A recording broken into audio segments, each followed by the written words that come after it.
Séverine pose la même question tous les jours. Et tous les jours, se répand en lamentations courroucées. Jamais j'aurais cru qu'il était comme ça. On avait super bien discuté, je comprends pas pourquoi il rappelle pas. C'est dégueulasse, comment il s'est servi de moi? Servi d'elle. À croire qu'elle a le con trop raffiné pour qu'on lui fasse du bien avec une queue. Elle profère quant au sexe des inepties du genre avec une déroutante prodigalité. Discours complexe et rempli de contradictions non assumées. Pour l'instant, elle répète avec véhémence qu'elle n'est pas une fille comme ça. Pour Séverine, le générique « fille comme ça » résume correctement ce qui se fait de pire dans le genre humain. Sur ce point précis, elle mériterait d'être rassurée. Elle est conne, sidérante de prétention, sordide d'égoïsme et d'une écœurante banalité dans le moindre de ses propos. Mais elle n'est pas une fille facile.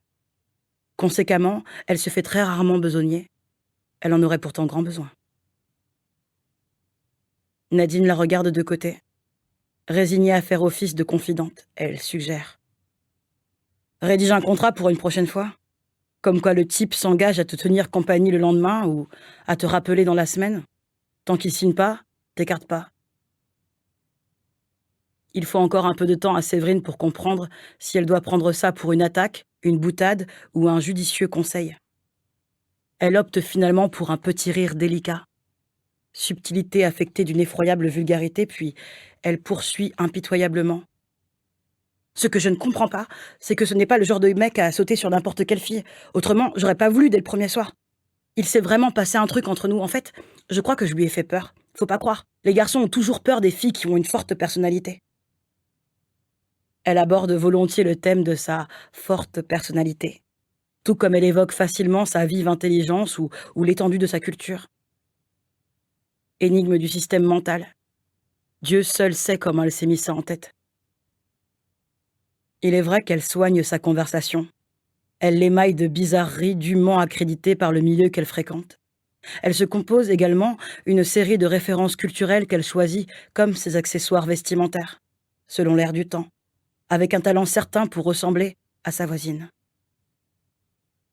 Elle s'entretient donc la personnalité comme elle entretient l'épilation du maillot, car elle sait qu'il faut jouer sur tous les tableaux pour séduire un garçon.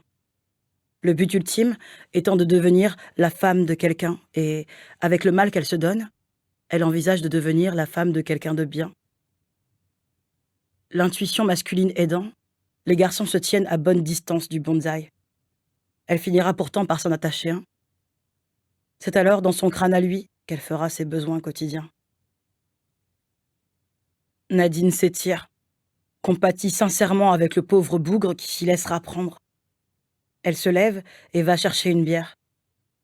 Séverine la suit à la cuisine, sans s'interrompre. Elle en a fini avec le goujat qui ne rappelle pas, elle reprendra ça demain. Elle s'attaque avec ardeur à l'inventaire des derniers ragots.